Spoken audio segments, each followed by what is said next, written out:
Hello everyone, welcome back to my channel study with Sapna. आज हम teaching aptitude का part second करेंगे। कल हमने टीचिंग एप्टीट्यूड के कुछ बेसिक सी चीज़ें सीखी थी, जैसे कि उसका मीनिंग, उसके ऑब्जेक्टिव्स, क्या एम होते हैं, टीचिंग, ट्रेनिंग और लर्निंग, इंडोक्ट्रिनेशन, ये सारे टर्म्स हमने सीखे थे। साथ ही साथ हमने इसके एम्स देखे थे, जिसमें हमने ये कंसेप्ट पढ़े थे। और भी कई सारी चीज़ें थी, जैसे कि लेवल्स ऑफ टीचिंग, ये भी हमने कल कवर किया था। आज के टॉपिक में हम कवर करने वाले हैं टीचिंग एप्टीट्यूड के कुछ मैक्सिम्स, कुछ प्रिंसिपल्स। ये टॉपिक को आज हम कवर करते हुए चलेंगे। ओके, अगर आपने पहला पार्ट नहीं देखा है तो डिस्क्रिप्शन बॉक्स में उसका लिंक होगा, प्लीज जाके उस वीडियो को कंप्लीट कीजिए, उसके बाद ही आप ये सेकंड वीडियो को देखिएगा। तो स्टार्ट करते हैं। सबसे पहले हम एक बार सिलेबस देख लेते हैं। हमने देखो सिलेबस जब कवर किया था तो उसमें से क्या क्या टॉपिक्स हो चुके हैं, एक बार वो देख लेते हैं। यहाँ पर हमने टीचिंग कर लिया है, इसका कंसेप्ट हमने देख लिया, ऑब्जेक्टिव्स हो गया, लेवल्स ऑफ टीचिंग हो गया, कैरेक्टरिस्टिक्स और बेसिक रिक्वायरमेंट्स हो गया। ठीक है, इसी के अंदर हमारे पास जो टॉपिक आता है वो आता है मैक्सिम। ठीक है, मैक्सिम टॉपिक आता है और प्रिंसिपल्स आते हैं। आज हमने इनको कवर करना है। ओके, तो चलिए बढ़ते हैं आगे। अब ये टॉपिक्स देखिए, ये सारी चीजें हम कवर कर चुके हैं ऑलरेडी। ठीक है, ये सब मैंने आपको होमवर्क दिया था, मॉडल्स पढ़े थे हमने टीचिंग के। आई होप आपको चीज़ें क्लियर होंगी। कोई भी दिक्कत हो, कुछ चीज़ ना समझ आए तो प्लीज़ आप कमेंट बॉक्स में डाल दीजिएगा, मैं आपकी क्वेरी ज़रूर सॉल्व करूंगी। और यहाँ पर ये पॉइंट गलत था, इसको हमने करेक्ट कर लिया था, तो प्लीज़ आप इसको देख लीजिएगा।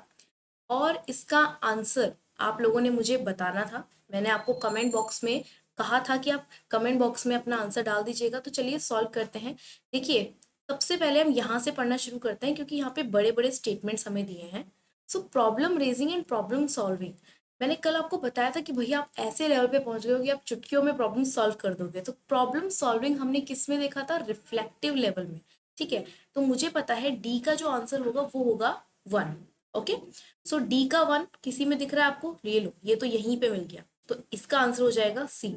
लेकिन हमें क्या करना है, हमें आगे के बाकी ऑप्शंस को भी क्या करना है, एक बार कंफर्म करना है। ठीक है ना, तो पहले हम उसको कंफर्म कर लेते हैं। सो यहाँ पे बोला है इफेक्ट्स एंड फीलिंग्स। ठीक है, फीलिंग्स की बात करी हुई है, एक बार इसको छोड़ देते हैं। Recall of facts and information, facts और इन्फॉर्मेशन की बात कर रहा है। ठीक है, तो यहाँ पर क्या कह रहा है, ये कहना चाह रहा है कि जहां पर आप क्या कर रहे हो, आप चीजों को रट रहे हो सिर्फ, है ना, जो भी आपको फैक्ट्स पता है आप उसको सिर्फ और सिर्फ क्या करो, रिकॉल कर रहे हो जो इन्फॉर्मेशन आपको सिखाई गई थी। तो ये हमने किस में पढ़ा था? ये हमने पढ़ा था मेमोरी लेवल में। ठीक है, उसके बाद सीइंग ऑफ रिलेशनशिप, मैंने बताया था रिलेशनशिप किसका की टर्म होगा? आपका अंडरस्टैंडिंग का। ठीक है, तो सी का 4, तो सी का 4 ये हो गया, बी का 3rd हो गया और ए का 2, ऑटोनॉमस डेवलपमेंट। ऑटोनॉमस डेवलपमेंट यानी कि अफेक्ट्स एंड फीलिंग्स, खुद से जब आप क्या करते हैं, चीजों को समझने की कोशिश करते हैं। ठीक है, तो इसका आंसर हो जाएगा आपका सी। और पेयर लर्निंग यहाँ पे नहीं आएगा, कहीं पे भी किसी के साथ मैच नहीं हो रहा है। तो यहाँ पर इस टॉपिक को हमने कर लिया है और इसका एक क्वेश्चन भी सॉल्व कर लिया है। आई होप आप लोगों का आंसर सही रहा है। कमेंट करके बताइए किन किन बच्चों का आंसर सही रहा है और बाकी बच्चों का जो गलत हुआ है उसका रीजन क्या था कि क्यों गलत हुआ। ओके, तो चलिए अब हम पढ़ते हैं हमारा नेक्स्ट टॉपिक, जो कि है मैक्सिम्स ऑफ टीचिंग। देखिए, मैक्सिम्स का मतलब क्या होता है कि आपके लिए एक रूल सेट कर दिए हैं कि किस तरीके से आप सामने वाले पर्सन को, एक इंडिविजुअल को टीच करेंगे। तो उसके लिए कुछ रूल्स बना दिए हैं, ग्राउंड रूल सेट कर दिए हैं, कुछ फंडामेंटल प्रिंसिपल आपके लिए बना दिए हैं, जो टाइम टू टाइम क्या होते रहेंगे, चेंज होते रहेंगे और आपको एक गाइडेंस देंगे कि आपको एक्ट कैसे करना है इन फ्यूचर। ठीक है, तो ये कुछ पॉइंट्स हैं, जैसे from known to unknown, simple to complex, concrete to abstract और particular to general, indefinite to definite, ये सारी चीजें हैं। तो हम एक एक करके इसको पढ़ते हैं। सो सबसे पहले हम बात करते हैं from simple to complex. Simple to complex में क्या है? देखिए, जब हम छोटी क्लास में होते हैं तो हम क्या करते हैं, हमें पहले छोटी छोटी चीजें सिखाई जाती हैं, फिर हमें बड़ी चीजें सिखाई जाती हैं। ठीक है ना, पहले आपको सिंपली सिखाया जाएगा कि देखो 1+1 क्या होता है, 2 होता है। ठीक है, या इसको ऐसे लेते हैं, पहले आपको सिखाएगा कि इस लाइन को हम कहते हैं 1, ऐसे आपने ड्रॉ करना है, ये बनेगा 1। ठीक है, फिर आपको थोड़ी चीजें सिखाई जाएंगी, 1+1 क्या होता है, 2। ठीक है, फिर आपको सिखाया जाएगा कि भाई 2 बनाने के और भी तरीके हैं, आप 3 में से -1 कर दो तब भी आपका आंसर 2 आ जाएगा। 6 में से -4 कर दो तब भी आपका आंसर 2 हो जाएगा। तो यहाँ पर क्या कर रहे हैं आप, सिंपल लेवल से आप कहाँ जा रहे हैं, कॉम्प्लेक्स लेवल की तरफ जा रहे हैं। ठीक है, उसके बाद नोन टू अननोन, हमें क्या करना है, हमें पहले बच्चे के इस चीज को कंसिडर करना है कि कितना नॉलेज उसे ऑलरेडी है, और जितना नॉलेज उसे ऑलरेडी है उसी के साथ कनेक्ट करके हम उसे ऐसा नॉलेज और प्रोवाइड करेंगे जिसकी अभी तक उसको नॉलेज नहीं है। ठीक है, तो देखिए जैसे टीचिंग एप्टीट्यूड हम यूनिट पढ़ रहे हैं, सपोज आप इस यूनिट को फर्स्ट टाइम कर रहे हैं, आपको कोई आइडिया नहीं है, तो मैं क्या करूंगी, मैं आपके पास्ट एक्सपीरियंसेस से इसको रिलेट करूंगी। यानी कि देखो सबने टीचिंग करी नहीं हुई, लेकिन सबने देखा, एक एक्सपीरियंस लिया है लर्निंग का, है ना। तो आपको पता होगा एक आइडियल टीचर क्या होता है, आपकी नज़र में एक आइडियल टीचर क्या होगा। तो अगर सपोज मुझे आपको सिखाना है कि एक आइडियल टीचर कैसा होना चाहिए, तो उसके लिए मैं उस चीज़ को रिलेट करूंगी आपके पास्ट एक्सपीरियंसेस से, जो आपको ऑलरेडी नोन है। तो जो नोन है उससे अननोन की तरफ जाते हैं, ये हमारा सेकेंड मैक्सिम है। तीसरा है सीन टू अनसीन।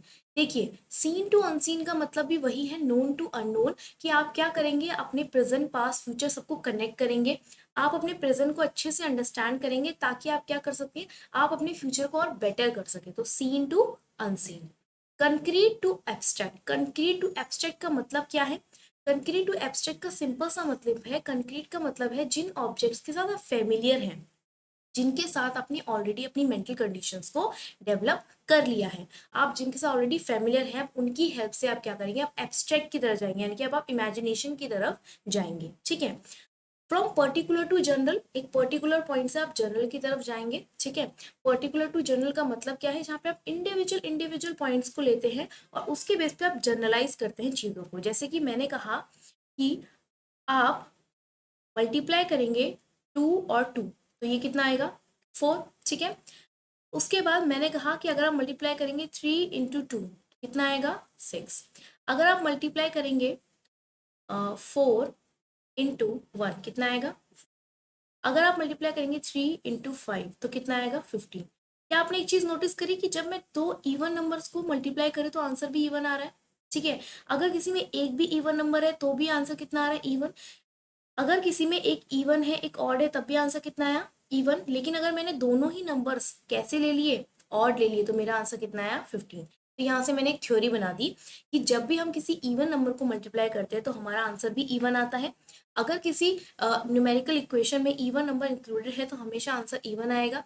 और अगर दोनों ही नंबर्स जो है वो क्या है, ऑड फॉर्म में है, तो उसका आंसर भी ऑड आएगा। ठीक है, मैंने सिंपल एक थ्योरी जनरेट कर दी। तो पर्टिकुलर चीजें मैं लेके गई, पर्टिकुलर पॉइंट था ये वाला 2 + 2 × 2 पर्टिकुलर पर्टिकुलर पर्टिकुलर पर्टिकुलर, और इससे मैंने क्या कर दी, मैंने एक थ्योरी डेवलप कर दी, तो वो आपकी क्या बन जाएगी, जनरल।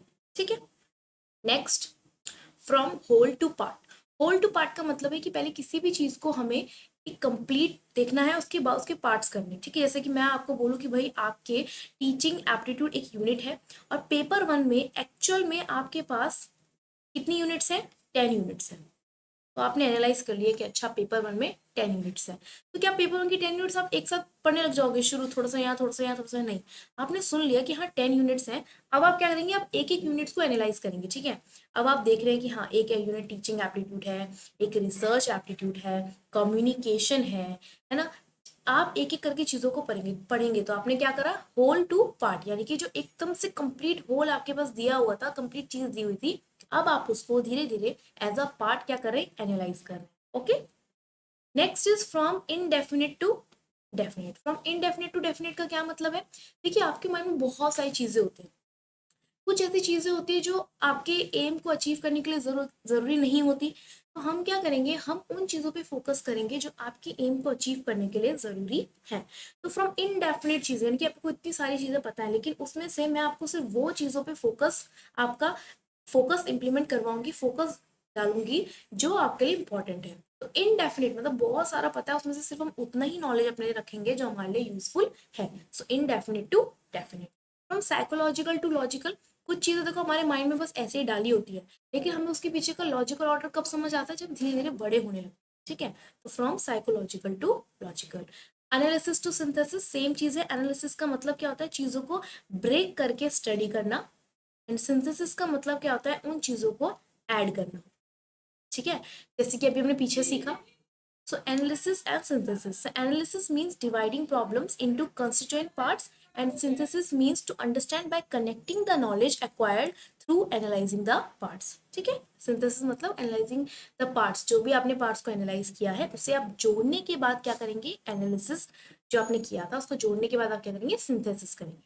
फॉलो नेचर का मतलब क्या होता है कि जब भी आप किसी स्टूडेंट को पढ़ाते हैं या किसी भी पर्सन को आप एक उसका बिहेवियर चेंज करने की कोशिश करना चाह रहे हैं, उसको समझाना चाह रहे हैं, तो वहां पर आपको क्या करना है, आपको नेचर को फॉलो करना है, यानी कि जो भी आपके आसपास की सिचुएशन है उसके अकॉर्डिंग आपको खुद को ढालना है. ठीक है. Training of senses. सेंसेस की बात, सेंसेस में पता है हमारे सेंस ऑर्गन्स होते हैं. ठीक है, उन सेंस ऑर्गन्स के बेस पे हम क्या करते हैं, टीचिंग करते हैं, यानी कि हमें ट्रेनिंग मिलती है. जैसे कि अगर छोटा बच्चा है, अगर वो किसी गर्म ऑब्जेक्ट को टच कर ले तो उसे पता है कि भाई ये बहुत गर्म है, उसे स्किन को फील हो गया, अगली बार से वो गर्म ऑब्जेक्ट को टच नहीं करेगा, उसको एक सेंसेशन आ गया, उसको एक फीलिंग आ गई. ठीक है. और टीचिंग और ट्रेनिंग ऑफ सेंसेस का टॉपिक किसने दिया है, आपके मॉन्टेसरी एंड फ्रॉबल ने. ठीक है, ये इसके मेन प्रोपोनेंट से ध्यान रखिएगा, मैच द फॉलोइंग में आपसे पूछ सकता है. नेक्स्ट है encouragement to self study. Self study के लिए इंकरेज करना चाहिए आपको स्टूडेंट्स को, ये भी एक तरीके का मैक्सिम है. तो ये किसने दिया था, डेल्टन के सिस्टम ने दिया था. इसको हम डिटेल में आगे पढ़ेंगे. ओके. अब बात करते हैं प्रिंसिपल्स ऑफ टीचिंग. प्रिंसिपल्स और मैक्सिम ऑलमोस्ट सेम है, बस प्रिंसिपल्स के हमने दो क्राइटेरिया कर दिए हैं, एक जर्नल और साइकोलॉजिकल. जनरल क्राइटेरिया में हमारे पास कुछ प्रिंसिपल्स हैं, जिसकी principle of motivation, principle of activity, principle of interest. Principle of motivation मतलब हमें स्टूडेंट्स के अंदर क्यूरियोसिटी क्रिएट करनी है, ताकि उनके अंदर एक एक क्यूरियोसिटी आए कि कैसे चीज़ों को लर्न करना है. ठीक है, नई चीज़ें कैसे सीखनी है, ये क्यूरियोसिटी उनके अंदर आए, that is principle of motivation. Principle of activity मतलब कि हमें क्या करना है, हमें स्टूडेंट्स को एक्टिविटी में इन्वॉल्व करना है, कुछ ना कुछ उनसे फिजिकल मेंटल एक्टिविटीज करानी है, जिससे कि वो क्या हो, वो उस चीज़ को प्रैक्टिस में ले आए, अपनी हैबिट में ले आए और वो करते करते ही चीज़ों को सीखे. लर्निंग बाय डूइंग, ये भी फ्रोबर्स किंडरगार्टन ने दिया था, तो इस चीज़ को ध्यान रखिए. प्रिंसिपल ऑफ इंटरेस्ट का मतलब क्या है कि स्टूडेंट्स को अपने इंटरेस्ट के अकॉर्डिंग काम करना चाहिए. अगर किसी इंटरेस्ट को ड्राइंग करना पसंद है तो वो उस चीज़ में फोकस करे, किसी को म्यूजिक पसंद है वो उस चीज़ में फोकस करे, किसी को पढ़ना पसंद है तो वो बुक्स पढ़े. तो इंटरेस्ट के अकॉर्डिंग ही आपको क्या करना चाहिए, स्टूडेंट्स को मूव करना चाहिए. ठीक है. Next is principle of linking with life. जो भी आपके पास चीज़ें हो रही हैं उसको अपनी रियल लाइफ से कनेक्ट करिए, उससे क्या होगा, आपके लिए चीज़ों को सीखना और ज़्यादा ईजी हो जाएगा. तो लाइफ इज कंटिन्यूस एक्सपीरियंस है ना. तो लाइफ से हम क्या करते हैं, कंटिन्यूसली हम एक्सपीरियंस लेते रहते हैं और लर्निंग करते रहते हैं. लाइफ से हम बहुत सारी चीज़ें सीखते हैं और उसी चीज़ को जब अपनी एजुकेशन में इम्प्लीमेंट करेंगे तो बहुत सारी चीज़ें आपके लिए ईजी हो जाती है. Life of principle of definite aim, यानी कि आपको अपने एम पे फोकस होना है, आपको एक एम सेट करना है, उसी पे क्या करना है, फोकस करना है. Principle of recognising individual difference. Her situation में हर स्टूडेंट अलग रिएक्ट करता है. इनफैक्ट हर स्टूडेंट का इंटेलिजेंस लेवल, उसके एटीट्यूड, उसका पोटेंशियल अलग होता है. तो हमें इस इंडिविजुअल डिफरेंसेस को समझना है, उसके अकॉर्डिंग ही अपने स्टूडेंट्स को टीच करना है.